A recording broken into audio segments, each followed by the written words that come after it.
காவிரிக்காக தீர்மானம் போட்டார்கள், ஆனால் கர்நாடக காங்கிரஸ் அரசை கண்டிக்க மாட்டார்கள். நீட்டுக்காக தீர்மானம் போட்டார்கள், ஆனால் ஒன்றிய பாசிச பாஜக அரசை கண்டிக்க மாட்டார்கள்.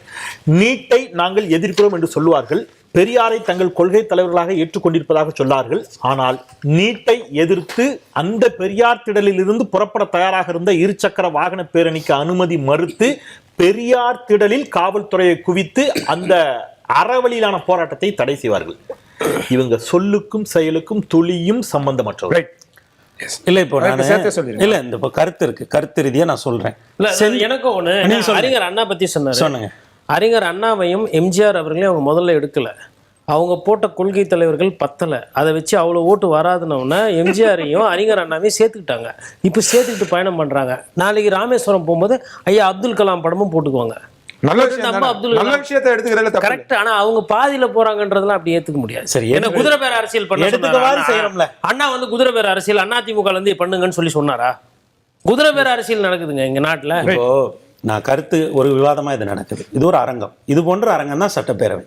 இப்ப நான் வந்து இவங்க சொல்ற கருத்துக்களுக்கு பதில் சொல்லணுமா, இல்ல அண்ணன் செந்தில்வேல் ஒழிக, உடன்பிறப்பு கோட்டீஸ்வரன் ஒழிக அப்படின்னு சொல்லணுமா? இவங்க கருத்துக்கு தான் பதில் சொல்ல. அதே மாதிரிதான் கருத்துக்கு இப்ப நீட்டால என்ன ஆபத்து, அதற்கு நாங்க எதிர்ப்பு தெரிவிக்கிறோம். அதை சொல்லணுமா? இல்ல அவன் ஒழிக இவங்க ஒழிக.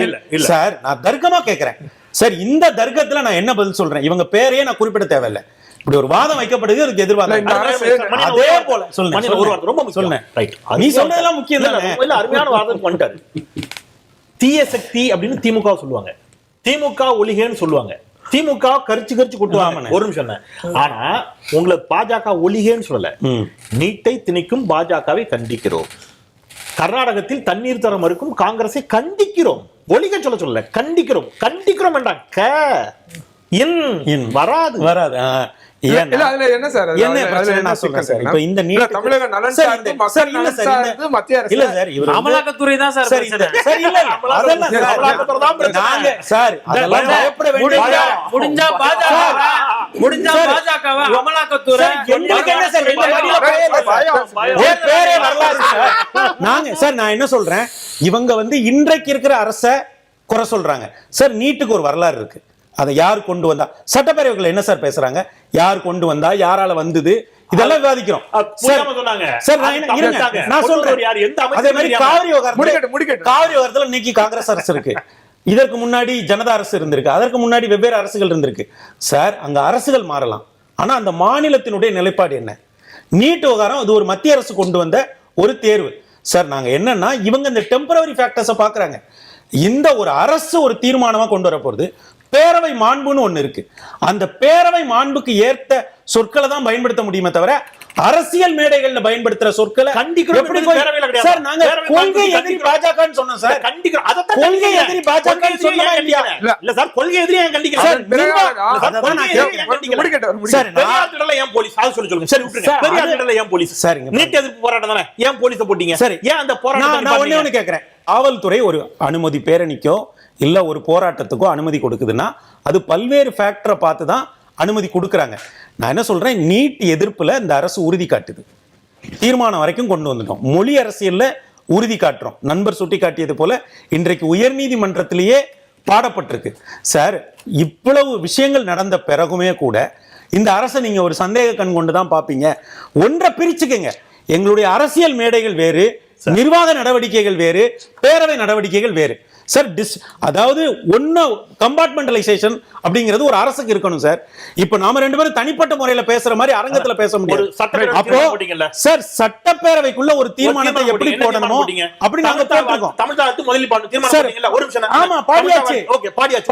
தமிழ்நாடுல பாடியாச்சு. ஒரு நிமிஷம். சட்டப்பேரவையில ஒரு தீர்மானம் போடுங்க. ஆமா எப்ப போட்டீங்க? இப்ப போட்டீங்க. ஆமா நீங்க தீர்மானம் போட்ட பிறகு தான் நான் முதல் சுற்றுல சொன்னது திருப்பி சொல்றேன். 10 விஷயத்துக்கு அதை அந்த ஆளுநர் மதிக்கல சார். அது ஆளுநரோட ஆபீஸ் பண்றத எப்படி சார்? இல்ல சார் இங்க பாருங்க சார், ஆளுநர் ஆபீஸ் வேற, சிஎம் ஆபீஸ் வேற. அந்த வேறுபாடு தெரியாம எப்படி அண்ணா இருக்காரு? பல்கலைக்கழகம் நான் சார் ஆளுநர் மாளிகையில ஏன் பண்ணது கேக்கல. பல்கலைக்கழகம் தான் சார் அந்த நிகழ்ச்சியோட ஹெட். பல்கலைக்கழகம் யாருடைய ஃபண்ட் சார்? சார் தனியார் பல்கலைக்கழகத்துல நடக்கிற எது மனோன்மணிய சுந்தரராமன் பல்கலைக்கழகம் தனியாரா? ஆளுநர் ஆத்திரா பல்கலைக்கழகம் தனியாரா? சார் ஒரு நிமிஷம். பல்கலைக்கழகனுடைய வேந்தர் யாரு சார்? பல்கலைக்கழகனுடைய வேந்தர் யாரு சொல்லுங்க. ஆளுநர் யாரு? இப்ப ஆளுநர் தானே. நீங்க போட்ட சட்டம் என்னாச்சு? இப்பவும் ஆளுநர். நீங்க போட்ட சட்டம் என்னாச்சு? சட்டத்துக்கு அந்த சட்டத்தை நீங்க ஆதரிக்கல ஒன்று. இப்ப நான் கேக்குறேன், பல்கலைக்கழகத்துக்கு இப்பவும் ஆளுநர் வேந்தர் தான். அவரு உங்களை முறைக்கிறாரு, நம்ம தமிழ்நாட்டின் உரிமைகளை மறுக்கிறாரு. நான் என்ன சொல்றேன், சண்டை போட வேண்டாம். தாவேகா, அதிமுக, திமுக எல்லாரும் ஒண்ணு சேர்ந்து ஆளுநரை கண்டிப்போம். எதுக்கு கண்டிக்கணும்? அவ்வளவுதான் பயம். ஆளுநருக்கு என்ன சார் பயம்? சார் அது ஒரு கான்ஸ்டிடியூஷனல் தீர்மானத்தை மதிக்கலாம், கண்டிக்கலன்னா எதுக்கு கண்டிக்கணும்? சார் நான் என்ன திமுக மட்டும் பொன்சொட்டு சார் அவங்க அப்படி ஒரு அரசியல் பண்ணிட்டாங்க. சார் அவங்க அது திமுக அரசியல். திமுக கண்டிப்பாங்க. சார் நான் என்ன சொல்றேன், சார் இல்ல ஒண்ணே மட்டும் சொல்லிறேன் சார். ஆளுநர் ஆபீஸ் அது ஒரு கான்ஸ்டிடியூஷனல் ஆபீஸ். அத கண்டிக்கிற அரசியலை திமுக செஞ்சது. நீங்க செய்யல. அவங்க பண்ற அரசியலை ஏன் சார் தாவேகா பண்ணுவாங்க? பயம். சரி, அத நீங்க என்ன வேணா காரணம் சொல்லுங்க சார். நீங்க ஆளுநர் ஆபீஸ் கண்டிச்சு அரசியல் பண்றது நான் மறுக்கல. நான் செஞ்சது மூன்றாவது இடத்துக்கு இப்படி விட்டுறோம் சார். இருங்க சார், ஒரு நிமிஷம். முக்கியமான தமிழ்தாய் வாழ்த்து மூன்றாவது இடத்துக்கு தள்ளப்பட்டிருக்கு. ஏன் கோவம் வரல, ரோஷம் வரல? நான் வந்து சார்ங்க பாருங்க, கான்ஸ்டிடியூஷனல் பாடிஸ்ட ரைஸ் பண்றதுக்கு ஒரு மெத்தட் இருக்கு. ஐயா நீங்க அப்படியா சார்? கான்ஸ்டிடியூஷனல் பாடி ஒண்ணு புரிஞ்சுக்க ஐயா, ஒண்ணே சொல்லிடுறேன் ஐயா. இங்க பாருங்க, இப்ப ஆளுநர் மாளிகையில இருந்து நமக்கு ஒரு இன்விடேஷன் வந்ததுன்னு வைங்க, அதுவே ஆஸ் பர் புரோட்டோகால் அது இன்விடேஷன் கிடையாது. அதை நம்ம ஆர்டரா தான் கன்சிடர் பண்ணணும் சார். கான்ஸ்டிடியூஷனல்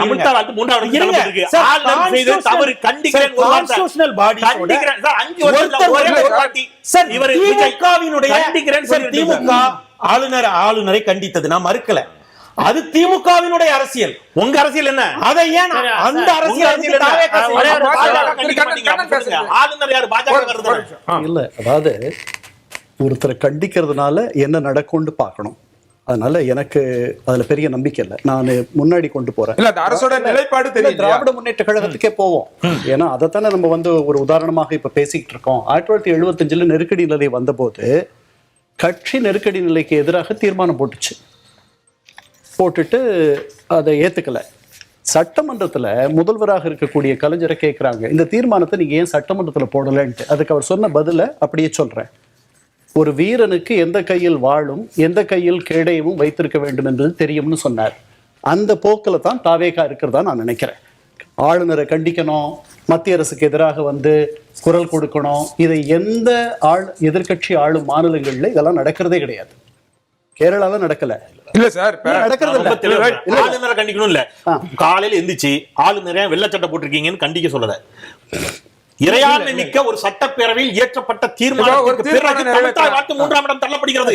ஒன்றிய அரசு ஒரு நிமிஷம் சார், என்ன சார் புரோட்டோகாலே தெரியாம பேசுனா இல்ல, எனக்கு புரோட்டோகால் தெரியும். நான் ஒரு நிமிஷம். கோர்ட்ல ஒன்றிய அரசு தெளிவா சொல்றாங்க, தமிழ்தாய் வாழ்த்தை நீங்கள் முதலில் பாடிக்கொள்ளலாம், எங்களுக்கு எந்த ஆட்சேபனை இல்லை என்று கோர்ட்டில் ஒன்றிய அரசு சொன்ன பிறகு இறையாண்மை மிக்க ஒரு சட்டப்பேரவையில் தமிழ்தாய் வாழ்த்து முதலில் பாடப்பட வேண்டும் என்பதை தீர்மானம் நிறைவேற்றிய பிறகு அதை ஏற்க மறுத்து ஒரு ஆளுநர் மூன்றாம் இடத்தில் தமிழ்தாய் வாழ்த்தை தள்ளுகின்ற பொழுது உங்களுக்கு அதுல ஒரு ஒப்பீனியன் இருக்கா இல்லையா?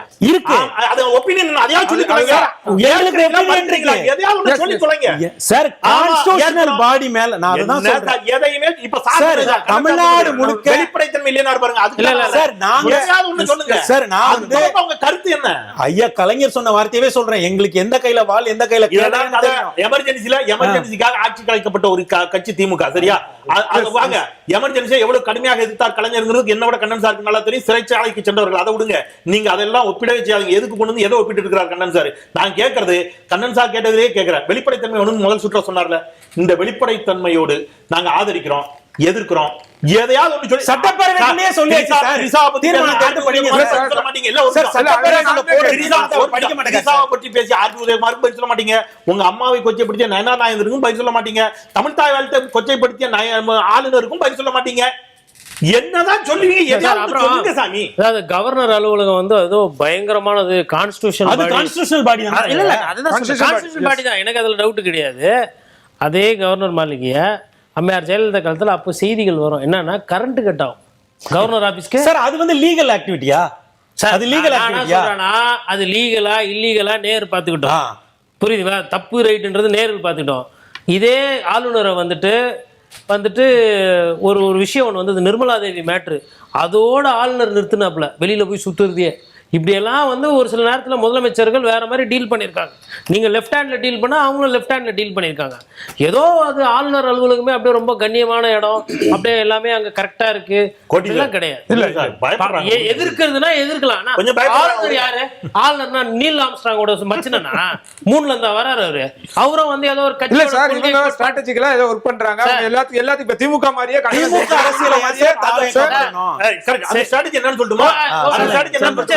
பாஜக என்ன பண்ணாலும் கண்டுக்காம கம்முன்னு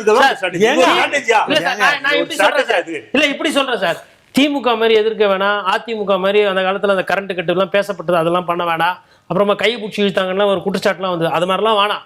அதை விட அதிகமா எதிருங்க. ஏன்னா நம்ம வந்து பயங்கர வைப்பு பண்ணுவோம், நமக்கு எனர்ஜி ஜாஸ்தி, வயசு துடிக்குது பூஜம் பூரா எல்லாம் குட்டி நண்பா நண்பா. திரும்பவும் சொல்றேன், நான் என்ன சொல்றேன், கான்வாய் வந்து சார் இப்போ கவர்னருக்கு வந்து யார் போலீஸ் செக்யூரிட்டி கொடுக்குறது? தமிழ்நாடு போலீஸ். தமிழ்நாடு போலீஸ் யார்கிட்ட இருக்கு?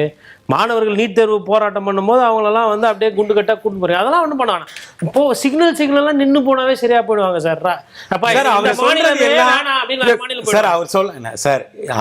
ஆட்சியெல்லாம் கலைக்க மாட்டார். அதுக்கு சார் நான் ஆரம்பத்திலே சொல்லிட்டேன், அவர் ஒரு வலிமையான முதல்வராக. ஐயோ அததான் நான் காட்டுறேன், வலிமையை தான் காட்டுங்கன்றேன் சார். முடிச்சிருக்கேன். அதான் சார். சார் இவங்க வந்து இப்போ நீங்க அண்ணன் வந்து திரும்ப திரும்ப சொல்றாங்க, பாரதிய ஜனதா கட்சிக்கு தமிழ்நாட்டில் 4% வாக்கு இருக்கு இந்த தேர்தலில். திமுகவுக்கு எவ்வளோ வாக்கு இருக்கு, எவ்வளோ எம்எல்ஏக்கள் இருக்காங்க சார்? இவங்க வலிமை அதெல்லாம் பேசுறாங்க சார்.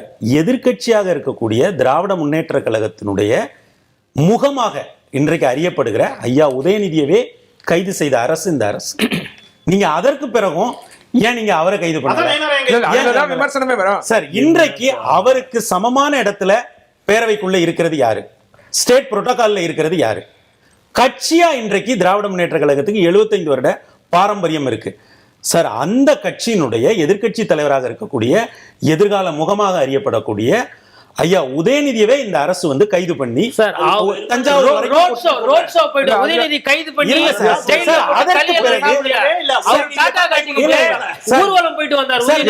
மக்களோட செலவுல 40-50 கிலோமீட்டர் என்ன சொல்றாரு உதயநிதி பண்ண அந்த அரசுக்கு கைது கிடையாது. இந்த அரசுக்கு சார் நம்ம வந்து யாரை கைது பண்ணணும், கைது பண்ணுவதன் மூலம் அதனுடைய அரசியல் விளைவுகள் என்ன அப்படிங்கறத ஒரு முதல்வருக்கு நல்லா தெரியும். தமிழ்நாட்டுல பெரிய கட்சி திமுகவா பாஜகவா சார்? சார் நீலாங்கரை தமிழ்நாட்டுல பெரிய கட்சி எது சார்? இல்ல ஒரு அந்த பெரிய கட்சியினுடைய சார் முடிச்சிரு சார் இருங்க, அந்த பெரிய கட்சியினுடைய முகமாக அறியப்படுகிற ஐயா உதயநிதியே கைது பண்ணிய பிறகுமே நீங்க ஏன் அவரை கைது பண்ணல, நீங்க ஏன் இவரை கைது பண்ணல, நீங்க ஏன் இவரை கைது பண்ணலன்னு கேட்கறதெல்லாம் அரசியல் மாண்புள்ள கேள்வி இல்ல. அப்ப பெண்களை கொச்சப்படுத்துறது உங்களுக்கு பிரச்சனை இல்ல, அது யார் கொச்சப்படுத்துறாங்கறதுதான் பிரச்சனை. அப்படிதான் அதுக்கு உங்க எதிர்ப்பு தெரிவிங்க. அதாவது ஒரு 5-8 மணி நேரத்துல ஸ்டேஷன் பெயில்ல விட்டாங்க. அது வந்து பெரிய கைது எல்லாம் கிடையாது சார். இங்க நீலாங்கரையில இருந்து இட்னாந்து நேரா திருச்சி எல்லாம் தாண்டி தஞ்சாவூர் இருந்து இட்னாந்து போய் இட்னாந்து விட்டு வந்துட்டாங்க. அவ்வளவுதான் நடந்தது. அதுல போக்குவரத்து தான் பாதிப்பாச்சு. மற்றபடி பெரிய வந்து அப்படியே கைது பண்ணி உள்ள ஜெயில போட்டு அவரு போயிட்டு களி சாப்பிட்டாரு, அப்புறம் அப்படியே விண்ண பார்த்தாரு, எலி ஓடிச்சு, கொசு கச்சிது, இப்படி எல்லாம் வரலாறு புஸ்தகங்கள்லாம் இருக்குது. அது மாதிரிலாம் எதுவுமே ஆகல. உடனே அவரை கைது செய்து அதெல்லாம் உங்களோட அதாவது எதுக்காக பண்ணீங்க? உதயநிதி ஸ்டாலின் ஊழல் பண்ணாரு, இல்ல குதிரை பேர் அரசியல் பண்ணாருன்னா கைது பண்ணீங்க. ஏதோ பேசுன ஒரு கருத்துக்கு பேசுனதுக்கெல்லாம் கைதுன்னு போனா எங்க போய் நிக்கிறது?